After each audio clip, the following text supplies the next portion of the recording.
in the kingdom of heaven to all believers. Thou sittest at the right hand of God. Thou sittest at the right hand of God. Thou sittest at the right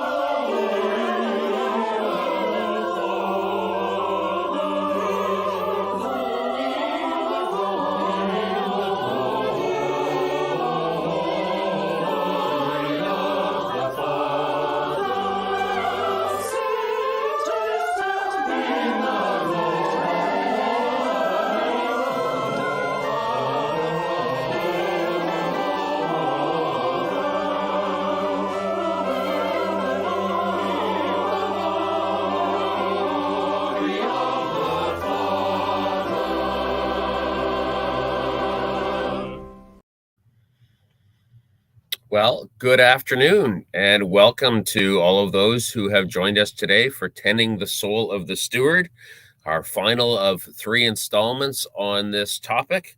I'm Peter Mashosik, Director of Stewardship for the Anglican Diocese of Toronto, and as we begin to gather again, many of our parishes are rediscovering and inquiring about stewardship education and how they might inspire a generosity in their parishes. It has been, no doubt, a very challenging time for our parishes with COVID-19 and how they engage and accommodate with connecting with donors and members of their congregation. We've had to rely very heavily on new forms of giving, including electronic giving and e-transfers and pre-authorized giving in an effort to continue to support the vital ministry that we're involved with. I am grateful today to have with us Canon Brad Smith, Joycelyn Williams, Marilyn Stewart, in addition to Bishop Andrew Asbel. Today's topic is how do I give? Why giving matters, and how do I come to my understanding of generosity? Without further ado, I'll pass it over to Bishop Andrew, who can begin with an opening prayer and a welcome. Good afternoon, everyone. It is wonderful to see that so many of you are joining us on this day where it is snowing in downtown Toronto, and it may be snowing where you are, and an opportunity to gather in a warm place and talk about stewardship. I'm reminded that the word steward comes from the Old English sty and ward. The sty was the house or the hall, and the ward was the one who took care of the sty. It didn't belong to the steward. It was there for their safekeeping. And each of us is given a time in our lives, given the gift of life itself, and that life we tend. It does not belong to us. It is shared in community, and all that we have is to be offered and to be received. And so this topic is close to my heart, and I'm sure that we will be hearing from Joycelyn, Marilyn, and Brad about their own experiences too. Let us begin now with a word of prayer. Good and gracious God, we give you thanks for this day and for the early signs of winter that are upon us. For this changing season, for the seasons in our own lives, and for the seasons when we have learned to be stewards of your creation. Be with us now, loving God, as we converse about the gifts that we have received from you and the gifts we offer to each other. Make us always courageous in the way that we live our lives, that we may show forth your love in all the world. We ask this in Jesus' name. Amen. Amen. Thank you, Bishop. And so before each of our guests get an opportunity to share with us their experience, I'll introduce them for the benefit of those who are joining us. The Reverend Canon Brad Smith attended his first stewardship conference in 1999 and has been passionate about the intersection between stewardship and discipleship ever since. After ordination in the Diocese of Ontario, he was a member of the Diocesan Stewardship Committee and carried that work into his eventual ministry as an archdeacon. He transferred to the Diocese of Toronto in 2015 to our great benefit with his appointment to St. John the Evangelist in Peterborough. In addition to his continuing ministry there, he's also the priest in charge of the parish of Belmont, team leader of the Rice Lake Regional Ministry, and member of Synod Council. Welcome, Canon Brad Smith. We also have Joycelyn Williams, who has served at her local parish for over 20 years and with the diocese for 8. She has served in almost every volunteer role imaginable in her parish, from church warden to gardener. And so she has obviously exhibited and used her time, talent, and treasure wisely. She is one of our original coaches with Growing Healthy Stewards and has worked with several parishes, helping to equip them for year-round stewardship education. During those years, she also took on the role as mentor for a new treasurer and for always working and being mindful of how stewardship education can impact other parishes as well. She's currently involved in the TV and film industry as Director of Finance at Hungry Eyes Media and a volunteer treasurer for BIPOC TV and film. And finally, Mary Lynn Steward has been a professional fundraiser for more than 30 years, most recently coming off a stint with the Easter Seals Society, and loves stewardship in both her professional and personal life. She's been a stewardship coach for many years with the Diocese of Toronto and is presently a church warden at Church of the Resurrection, and she loves philanthropy. So there are our introductions, and I'm going to pass things over to Canon Brad Smith at this point, and he's got the floor to share with us his own experience of why giving matters and how he came to understand stewardship. Thank you, Peter. I'm just going to begin with a couple of verses that many of us may have heard about a month ago if our parishes celebrated Harvest Thanksgiving.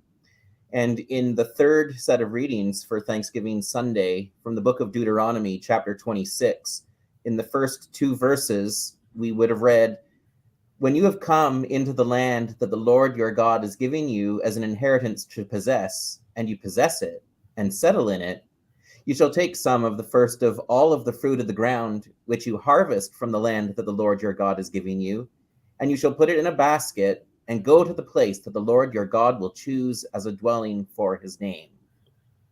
And of course, over the next 9 verses, there's a bunch of ritual that follows. But for me, the more important part is simply that the people, having settled in the land that God gave them, bring the first fruits of the harvest of the land. And it's the first fruits, not the leftovers. Yep.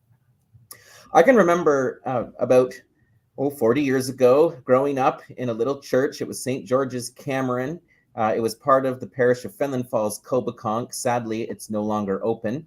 And it was a little farm church in a small village, and that's the church where my family attended.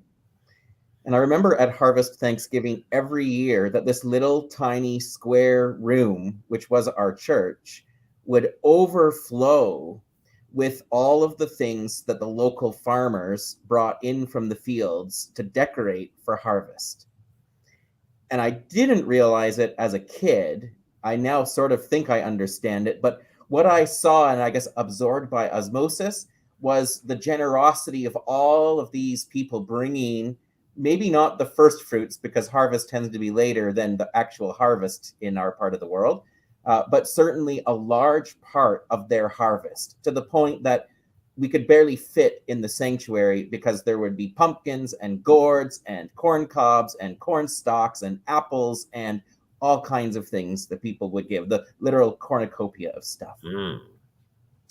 As a teenager, as I began to work, I started to practice first fruits giving, again, not really knowing it, as I set aside money from each paycheck to pay for university. And by doing so, I was able to pay for my undergraduate degree in the first 2-3 years of my MDiv with the money that I had saved up working. And then after that stewardship conference in 1999 that Peter mentioned as he introduced me, I joined the parish stewardship committee at the church I was at then. And then I joined the diocesan committee for a number of years after I was ordained. And through all of that, I began to understand that Stewardship really isn't about saving up enough to care for my own needs, but about understanding that I had been entrusted with an abundance of resources that were mine to steward, to tend on behalf of a generous God. And that has really changed over the years how I perceive money and resources.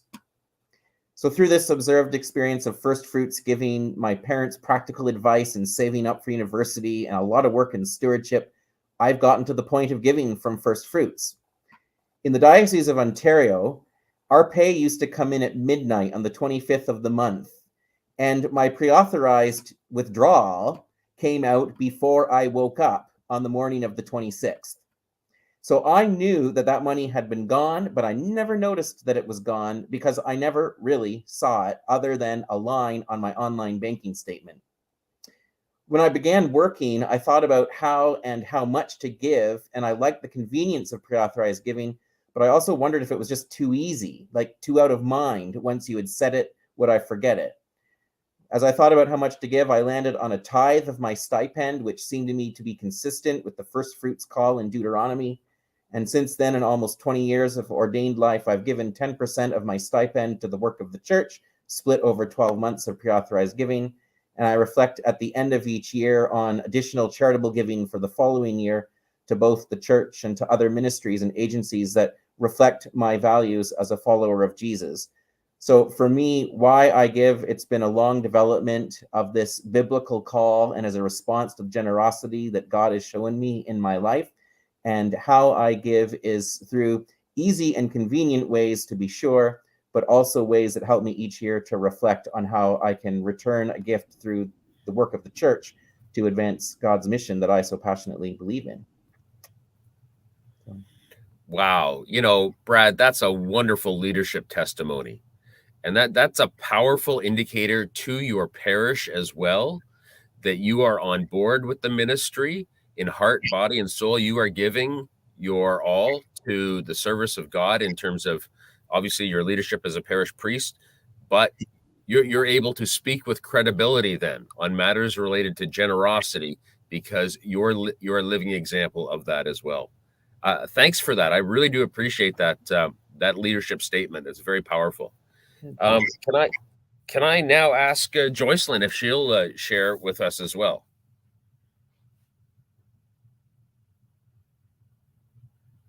Oh, you got to unmute yourself. Yeah, good afternoon, everyone. Thanks, Joycelyn. Yes, I will try my best to definitely follow the leadership of Reverend Brad. But I wanted to share more of my given journey, which started a month before my wedding when I was asked to be the parish treasurer. I was given a set of books and a debt forgiveness to manage. Over the years, our parish situation continued to be in the red with a huge debt to the diocese. Some may have thought our doors will be closed, but God had a plan for our parish. During my time as the treasurer, Rob Safri, the director of finance at the time, introduced me to Peter, our director of stewardship. And I believe Peter had just started with the diocese. Peter introduced the 6 weeks program to our parish and told us not to give up, not to give up. The ongoing practice of stewardship will eventually pay off.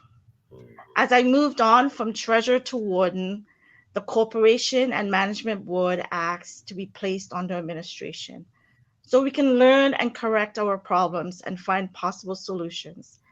This is something that most parish leaders fear, but there is nothing to be afraid of. If you need help, ask for help.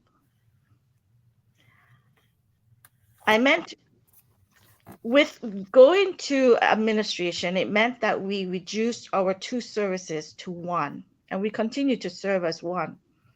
And enjoying the NCD program to teach us what really our parish is about. So it was like an inside look of our parish and assessment. So if you have not done the NCD program, I suggest you do so.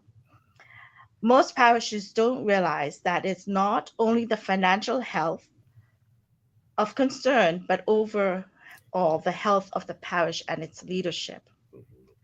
During administration, we introduced lunch and learn classes to members on how to manage their finances the biblical way. The program was called Good Sense, and I looked it up last night, and it still exists. So it's called Good Sense. Working beside the administrator, we found out ways to improve our parish and its ministries. We transitioned from one priest to another, and we entered into the Our Faith, Our Hope campaign with a success beyond the target established for us. The funds were used to clear our debt and the diocese and rebuilt our parish. Shortly after the Our Faith, Our Hope campaign, we received a legacy gift. This legacy gift is indeed a blessing to our parish. I encourage members to leave a gift in their will for a parish so it can continue to shine for God's glory. As I sat in an Uber yesterday, I could not keep my eyes off a beautiful church building on King Street, close to Roy Thompson Hall, among the tall office buildings and condos. And I thought, I hope you continue to shine for many years to come. Stewardship is the heart and foundation of a church. It reminds us to follow the teachings. It builds ministries and fellowship. It is about how we should manage our time, talent, and treasure as stewards, something I continue to learn. As I look forward to Advent and Christmas, let us all remember who we serve and grow together as healthy stewards. Teach stewardship to all members, including youth and children. Involve members in decision making. Encourage members to attend annual vestries so they can see how their donation, manage, and other ministries' information. Build community and fellowship. Include and recognize your volunteers. Ask for support, time, talent, and treasure. And never forget to say thank you. Mm-hmm.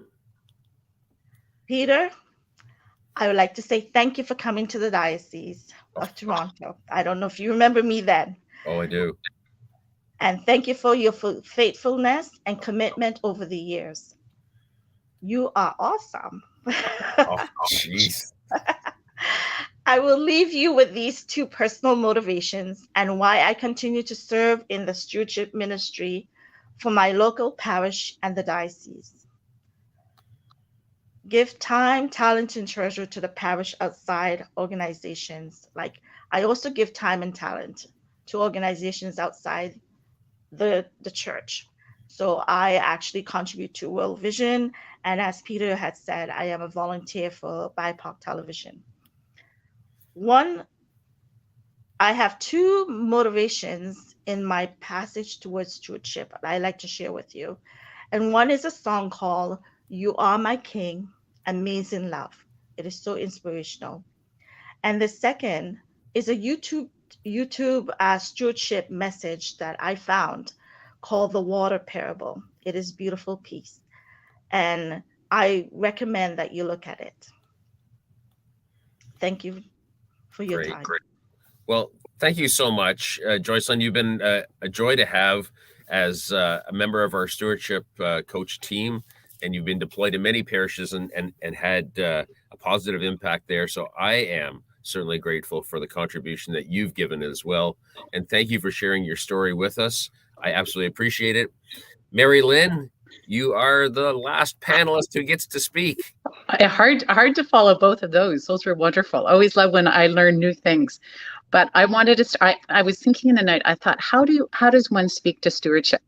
I grew up where tithing was a big thing. You were supposed to do 10% of what you received. So I grew up with very much about save and give. But the two scripture verses that come to mind come from 2 Corinthians 9:6-7, which is, remember this, whoever sows sparingly will also reap sparingly, and whoever sows generously will also reap generously. Each of you should give what you've decided in your heart to give, not reluctantly or under compulsion, for God loves a cheerful giver. And God is able to bless you abundantly, so that at all times, having all that you need, you will abound in every good work.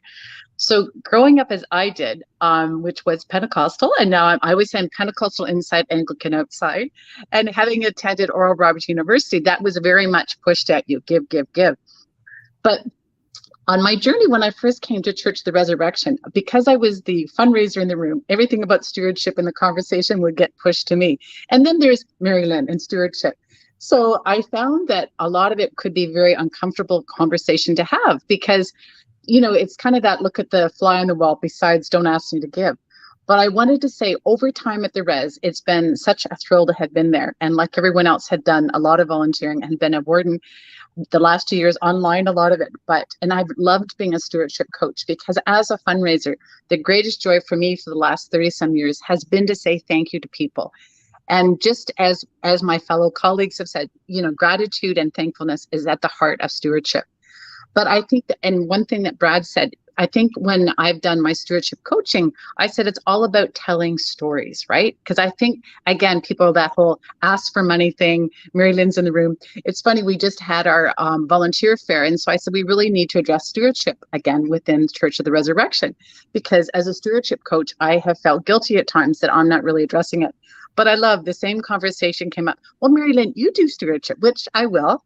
But at the volunteer fair, I was twisting arms, but we're going to have our first committee meeting this coming Sunday. And I was thinking about, so how do, because most of them are friends of mine, I thought, so how do I make stewardship come alive, right? Because basically the Res is probably very much like a lot of other churches. There's a core group of 20 to 25 people that do all the volunteering for, you know, Chancel Guild, welcoming, etc.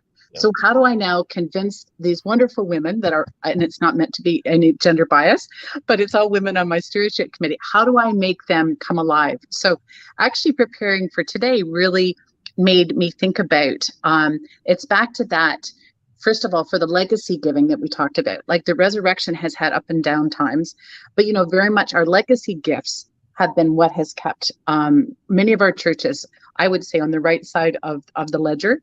But I think the thing that gets missed is the joyfulness. And that's why I love those verses. It's about being joyful. And some of the things that Peter had in his notes was about, you know, like I'm the one that actually does the offering a lot. I go up and down.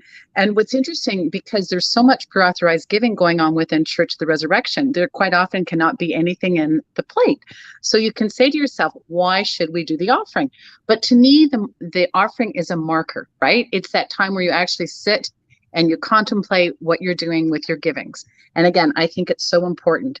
So I guess my journey is, I've been a professional fundraiser. I love giving everywhere I've ever been in my life. I end up doing the pre-authorized checking or pre-authorized giving. Because again, as Brad said, it's gone and you don't even think about it. And I really think the program, if no one has done the stewardship coaching program, is a tremendous thing. And Peter, I give you all the best in that wonderful big black binder that I've hauled around to many churches. But it's been a great tool. And it has the best practices, and it really does work. I want to say that from the bottom of my heart, because I think I've been a coach at probably 5 churches. And, you know, there's been some things that have been challenging, but there's been some wonderful things. So I go back to the Growing Healthy Stewards. Please use that book. And I think, again, it's joyfulness, it's gratitude. But here's the one, and here's sort of the elephant in the room. So what do we say to people that are no longer coming to the church, but they're still on our roll, to use that word? I think, again, reach out to them and reach out and tell them how much you miss them. And if there's a way to kind of slide in, we really do need your support. Don't be afraid to do that. So it's to have those conversations around the awkwardness, the stewardship calendar, and just make stewardship the heart of your church. So I'm on a new journey in my new role as a warden and the stewardship lead at Church of the Resurrection. So next time we do this, I'll have more to say, but that's kind of what I wanted to share today. Peter, back to you. Yeah, thanks so very much. Well, I can tell you about how I get pulled into stewardship as well. Anytime I get invited to an organization, inevitably the conversation turns to fundraising. And I may not want to be doing fundraising at an organization that I'm volunteering at, but everybody seems to see that as the giftedness that I bring to their organization and want to immediately recruit me. I am so grateful for the stories that you shared with us. And one thing that really strikes me is I keep hearing the value of pre-authorized giving over and over again. And those are the dioceses who know me well, and certainly on the pages that I write in the Steward, which is a column that I have in the Anglican, I love to talk about pre-authorized giving as being good good theology. I'll point out that prior to the pandemic, we had just 3 parishes in our diocese that had at least 50% of their givers on pre-authorized giving. That number is now up to 37. And remarkably, we have about 12 parishes that can claim that 70% of their givers are using pre-authorized giving. And big surprise that these parishes are not ones that are encountering financial difficulties as they emerge from the COVID-19 crisis. So if anything, I'd like to start the conversation off on there and about everyone's experience with pre-authorized giving. I know, Brad, you've already talked about it in your own personal context, but certainly we'd like to hear about it in your parish context, and Marilyn as well in your personal parish context, Joycelyn as well, and Bishop Andrew. I'd love to hear about what you all feel about pre-authorized giving, which I like to call first fruits giving. And you know what, Bishop, I'm going to start with you, give you the opportunity. Thanks, Peter. What a great collection of storytellers, and in putting together the full texture of what it means to be a good steward. I like the idea of pre-authorized giving as first fruits giving, but I also call it an opening bid, because I know, like you described, Brad, on the 25th of the month or whatever day it comes out of our accounts. It's money that goes directly into parish life, into diocesan life, and on a Sunday morning, knowing that those gifts are always ever present. It's an opportunity to give a little bit more on a Sunday morning. Sometimes that's in the form of cash. Sometimes that's in the form of debit. Could be QR codes. Whatever parish is using the newest invention when it comes to opportunities for giving. Just a very quick story. When I began as the incumbent at Church of the Redeemer, Lothies, many years ago in 2001, we had pre-authorized giving at a rate of $1,100 a month. Wow. And by the time I left, that number was about $45,000 a month. And there was such a buy-in to embrace what it means to be giving almost unconsciously, knowing that the left hand does not know what the right hand is doing, and knowing that some folks were traveling, some folks had kids, and they were in the arena. Some folks were only able to come once a month or once every 3 weeks because of jobs. Whatever that meant for them. It gave the opportunity for pre-authorized giving actually to be present when they couldn't, and held that continuity for generosity for the parish. Thanks, Bishop. Joycelyn? I will say, and I will confess, I am not on pre-authorized givings, but I have been before. Years ago, as I said, we were in the debt forgiveness program, and that had required us to be registered under pre-authorized at our parish.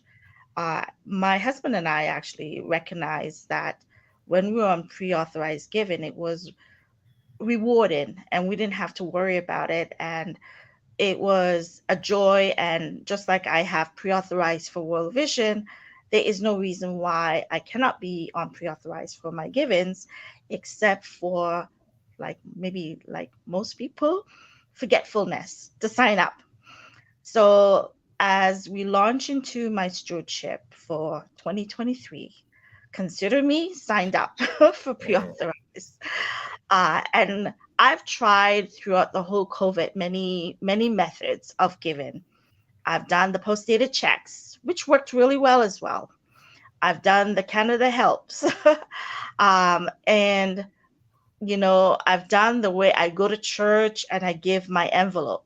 But I will tell you, it is not the same. And a person that preaches about stewardship and a person who have done the treasurer work, pre-authorized giving is definitely more sustaining for a parish.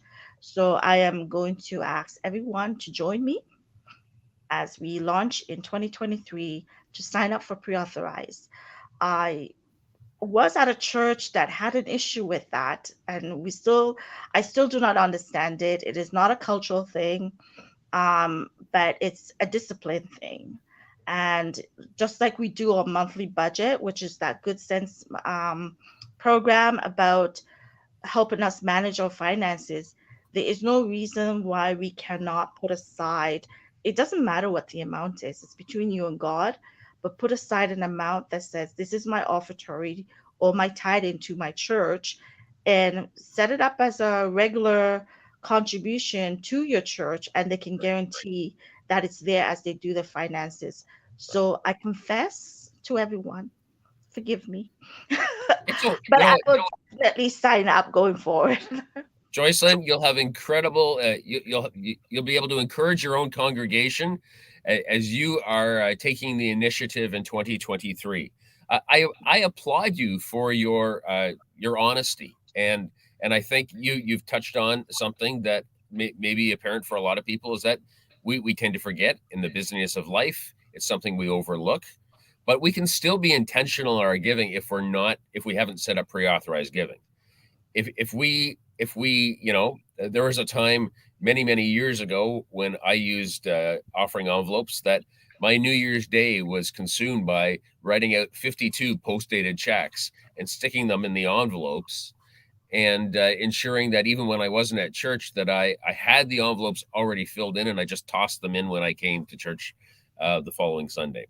So the reality is that having the automatic debit once a month is one way we can live out the sort of first fruits type of giving, but we can do it in other ways as well, as long as we're being thoughtful and intentional of giving that first fruit, as opposed to leaving it as a leftover, as something that becomes an afterthought. I think what we're trying to instill in people is this notion of giving to God the first and the finest, as opposed to the dregs.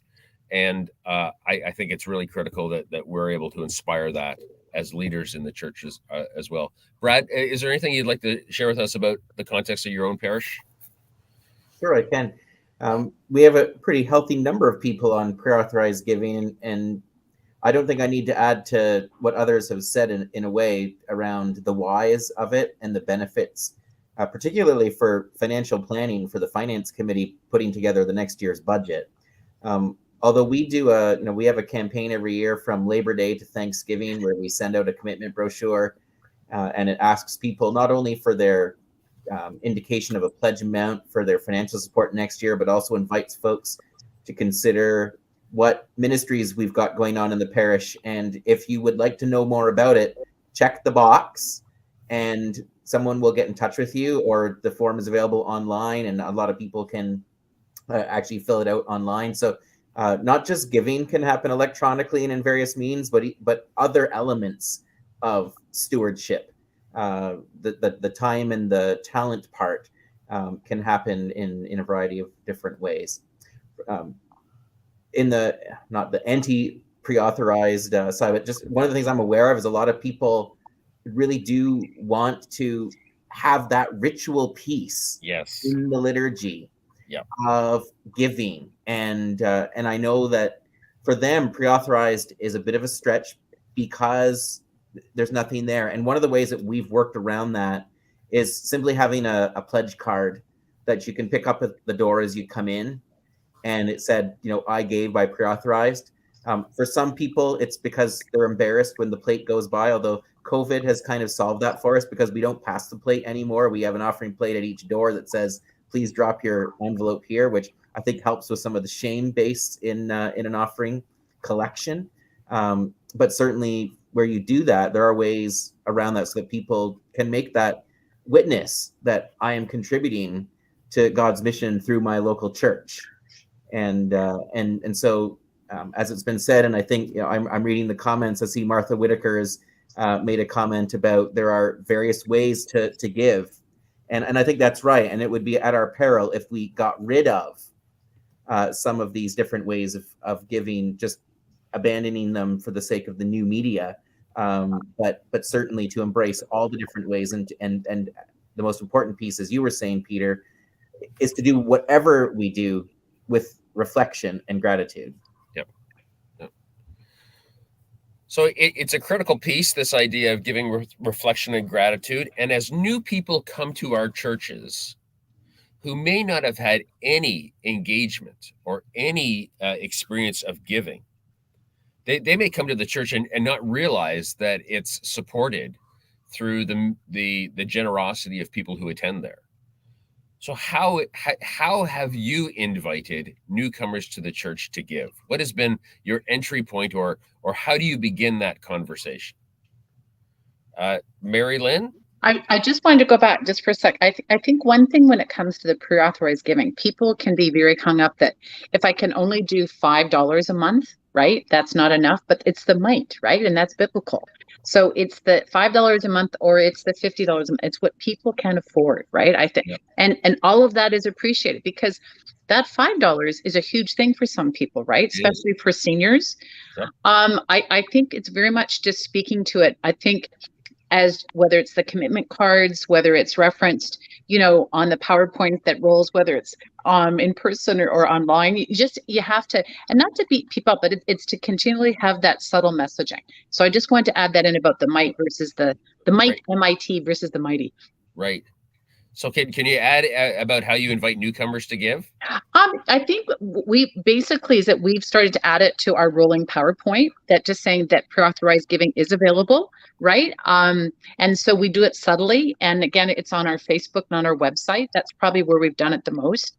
Plus, in what we say sort of from the pulpit, that's how we've done it. So Joycelyn, you're about to enter into a stewardship initiative in 2023. How will your messaging be different to newcomers? What about those who've never given to the church before? I'm actually looking at how other denominations introduce the tithing to their new members. And so they have like a newcomers meeting, or maybe a luncheon, and they go through the church, just getting them customized with the church and having material available for them so they understand what the church is about and the financial, and introducing back the good sense financial management. It's not necessarily to say that individuals have financial difficulties, but it's teaching them to be disciplined. Right. So in 2023, my priest will hear about this now, but I'm hoping to do like a newcomers welcome luncheon. So we get to know who they are. We certainly see them and we welcome them, but just to get them more personally involved with the church. I'm not just looking at also at the financial contribution, because I believe that people have a lot of talent and gifts that God has given them, and how we can use those to enrich our parish. Right now, we have a shortage of Sunday school teachers. I teach Sunday school. I've done youth ministry as well, but I see new families, and perhaps they can come and join me. So I'm looking to welcome newcomers in a luncheon, and introduce back the good sense money management tools that we have done before that really worked. And right now, our leadership is doing a fantastic job. There's constant reminders about financial commitment through the newsletter, through the website, and thanking individuals. But I want to do that personal relationship with individuals for 2023. Bishop Andrew, if a newcomer comes to you and they're asking about how they can support the church, what do you say to them? I say, wonderful. Let's have a conversation. I really love what the others have been saying about how to engage newcomers.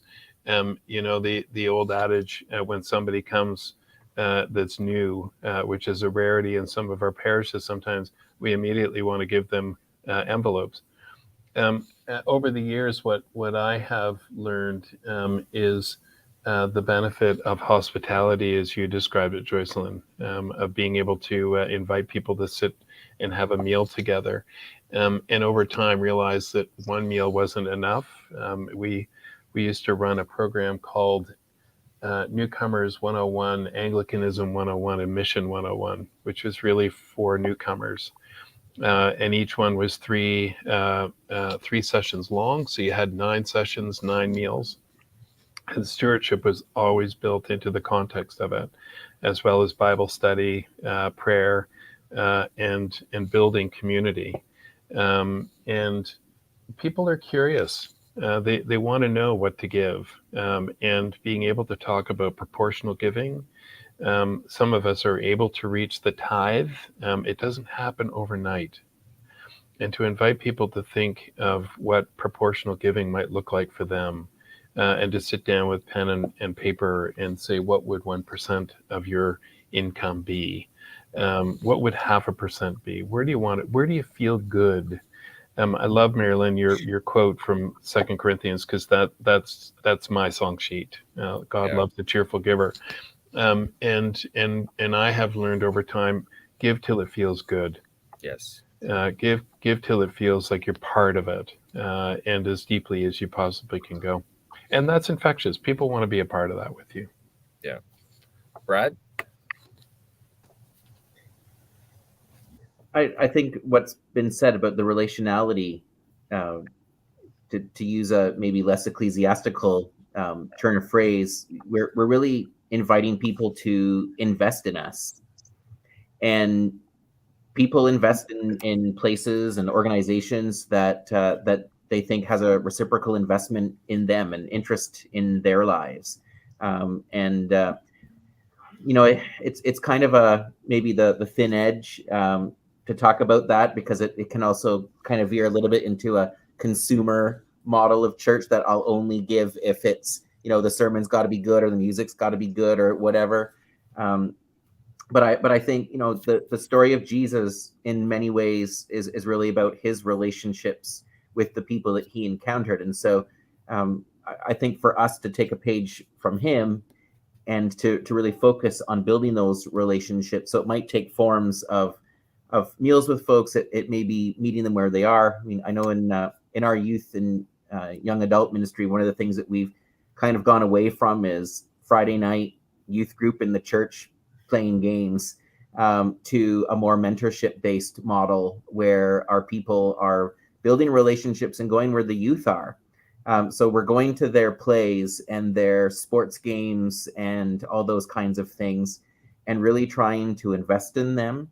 And it may not be a financial benefit for us at the moment, but it's really cultivating lifelong Christian discipleship, which I think, as people deepen in their discipleship, they will also deepen in their stewardship.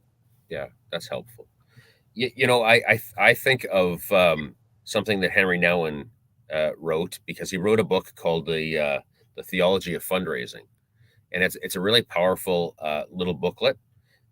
And in there, he talks about giving as being a sacred invitation, and so that when you are encouraged to give, you are actually being encouraged to give something beyond yourself, to something that is greater than yourself. And when you're giving to the church, you're enabling ministry in a way that allows us to impact not only those who are attending the church, but those who are beyond the church as well. And so giving becomes a way in which we can demonstrate our acceptance of that invitation, that it's a way that we can enter into more fully our relationship with our parish and with the work and ministry in which they are doing. And I'm so grateful for the many people who give to support the ministry of our churches. It's interesting. I know statistically that, and this is a message that has been shared to me by Susan Graham Walker, that it's the magic 30%. 30% give 70% of the givings and are responsible for 100% of the time. And so it's a challenge for us to engage those people who who have great potential to support the mission and ministry of the church. And I don't know if that's been your experience, Bishop Andrew, in terms of volunteerism, but I'd like to hear what your experience has been in that respect. In terms of giving time and talent? Sure.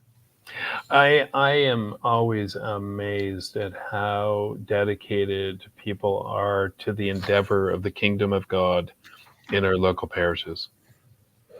The hours and the time and the talent, the designs, the music, the pouring of coffee, the making of meals. I mean, it is to count up all of the hours and all of the love and the care that is a part of that. I think is magic, mystical and magical. I think one of the things that I have over the years learned is also encouraging all of our folks to invite other people to be part of the same ministry, and to be able to look for their successors, to look for those who will collaborate with the ministry, and to always look outside of the parish to include people, not just those who are pew dwellers in the here and the now, but to look for folks who may be part of their communities that you want to engage. The Church of the Redeemer had a lunch program, still does, in the basement of the building, and that was often the first place that a lot of parishioners actually engaged in Churchland. They started downstairs with a program to those who are underhoused and homeless, and eventually bumped up next to church folk who were cooking alongside them, and said, maybe I should check out what's going on upstairs. And I think that is always part of the art of what it means to serve with your time and your talent. It's also to be an evangelist and to be able to share what the good news and how the good news has transformed your own life. George DaCosta posts in the comments to us that when he was part of a Roman Catholic church, they asked everyone to give 1 hour's work a week so that they could contribute to the ministry of their parish. And I think, that's a powerful testimony as well, that Jesus encourages us to give of our time, talent, and treasure. And, that might can be comprised of other things in addition to just cash. And that may be the entry point for some of our the people in our church, that they actually enter through their giving experience through their time and talent, and then treasure comes along.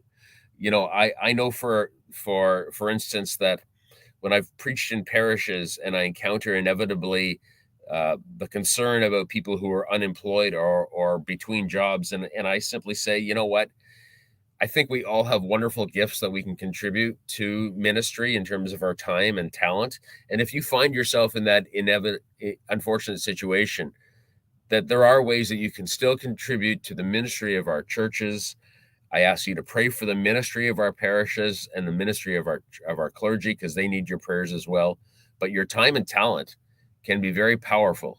And I'm grateful for George DaCosta pointing that out to us, about giving an hour's week in terms of supporting ministry in your parish. Can I ask that Mary Lynn, can you say something about giving of your time and talent? Oh, totally. Because you know what I've loved observing is to see people as they become sort of in charge, or they're a lead of a particular area of ministry. It's just it's that mutual giving of themselves, and how it also brings out the positivity and that reaffirmation. So I think the time and talent, and I've seen that as I've been a stewardship coach, and I've seen that in my professional life, like people we all need to do something that we feel that we're contributing something that has an impact.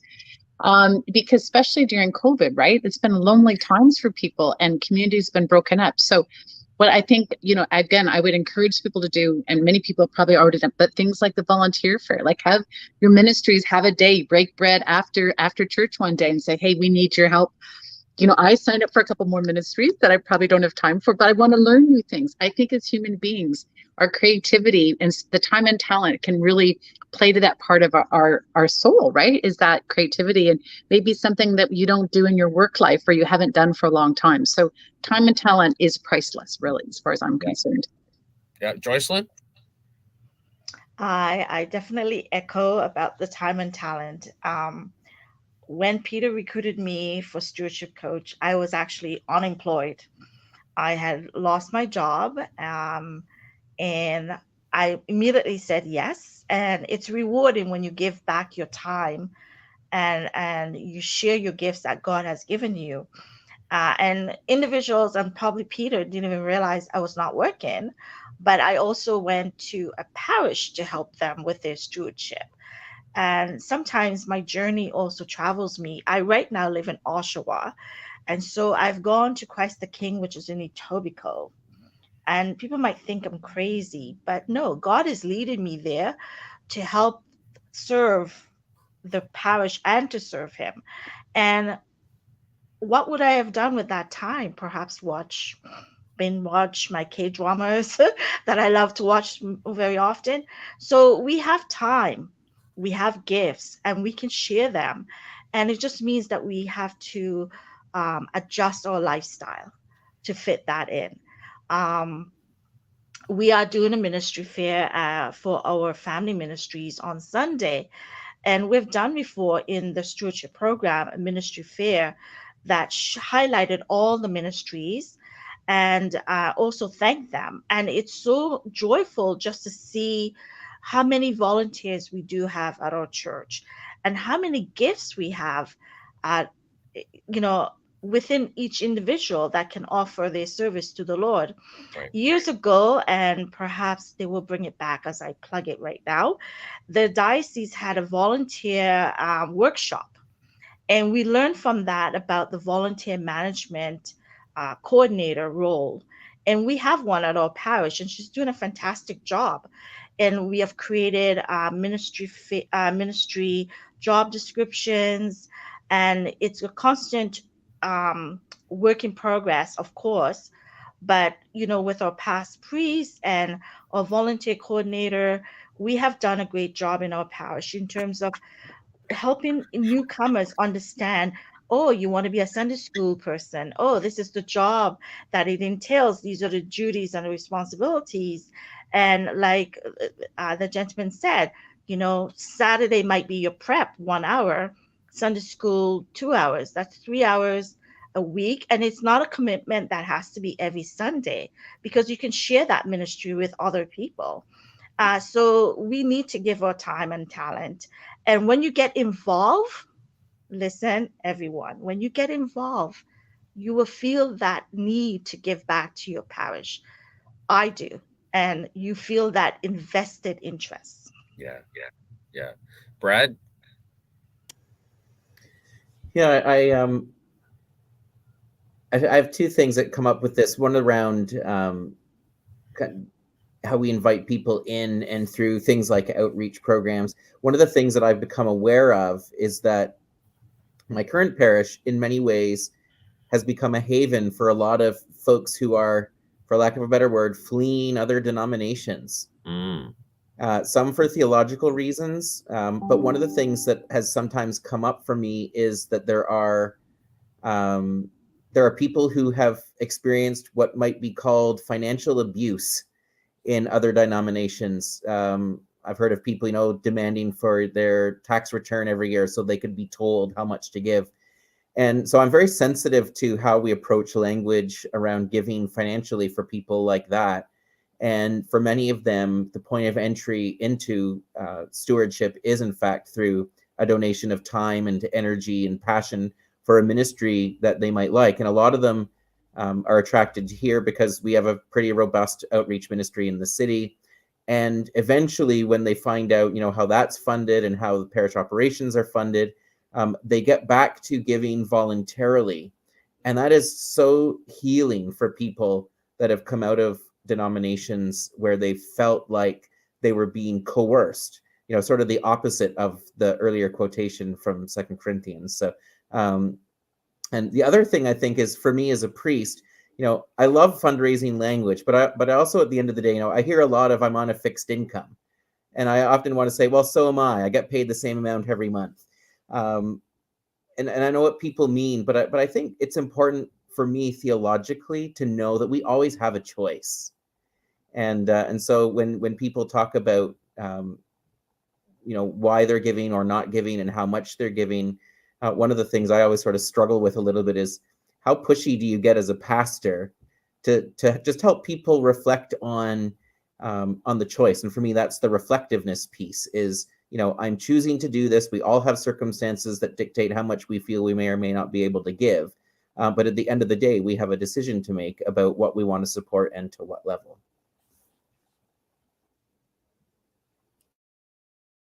So I think it's helpful to keep in mind one of the things that we encourage with the Growing Healthy Stewards program, and I'll put a plug in for that because it's a year-round stewardship education program that has been successfully implemented in about 60 parishes in our diocese.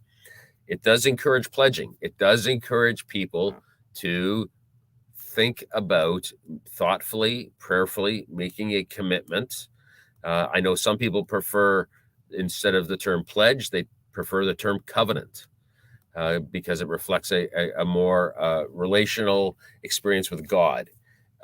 And so we ask people to covenant their time, talent, and treasure, so that they're responding to the interests of the church, not just a financial one, but one in terms of their time and talent as well. And I can say from my own parish's experience, where volunteerism seems to be always at an all-time high, that people respond such generously and enthusiastically to the invitation to give of their time and talent, that there is huge value in doing volunteer fairs at our parishes, that we can share with members of the congregation the myriad opportunities that exist. Sometimes we think that there are very few opportunities, when in fact there are so many possibilities for people to be engaged in, from outreach to liturgical preparation to education with our young people, music ministry, and the ministry of hospitality. There's a lot of ways in which people can support the life and ministry of our churches beyond simply what's put on the offertory plate. That's important. We don't want to discourage people at all from giving to support ministry, because as was shared with me a number of years ago by Michael Polisel, money is like manure, and it becomes that fertilizer that inspires growth. And that's an interesting metaphor. I realize it, but it's powerful, and it's resonated with me. And so, if Michael is out there watching, my hat's off to you. He's actually helped us as a coach in the past during his retirement from being with the as bishop in South America, and so I'm certainly grateful for his contribution. Hey, we're running out of time, and I always give the final word to Bishop Andrew Asbel. As I've mentioned before, this is our last segment in 2022, but we will be back in 2023. I'm really grateful for the opportunity that we've had these last 3 weeks to talk about stewardship education and how we impact the life and ministry of our parishes. I'm also grateful for the leadership of our church and how it inspires people to be grateful and generous as well. Bishop? Thank you, Peter, and thank you, Mary Lynn and Brad and Joycelyn, for being a part of this conversation. I'm reminded in this talk together that a blessing is a blessing when it's passing through us on its way to someone else. If we keep it to ourselves, it's no longer a blessing. And I think that is the art of what it means to be a steward. How do we take every day that we are given and the gifts that God has given to us, allow them to be woven by the Holy Spirit into the mystical body of Christ, which includes our time, our talent, and our treasure. And on that note, God bless all of you as we enter into the sacred time of Advent, which is just around the corner, and we prepare for the birth of the Christ child. May the Christ child be born in us anew this year. Blessings to you. Thanks, everyone, for your time. Thank you, Bishop, for your commitment to this program. And we will return in 2023 with Tending the Soul. It will incorporate ideas related to stewardship, volunteerism in our engagement with parishes and parish ministry. And I'll look forward to returning as well with Janet Marshall, who is from Congregational Development, for a new series of engaging topics. Thanks, everyone. Appreciate your time and commitment. Good afternoon. Thank you. Thank you.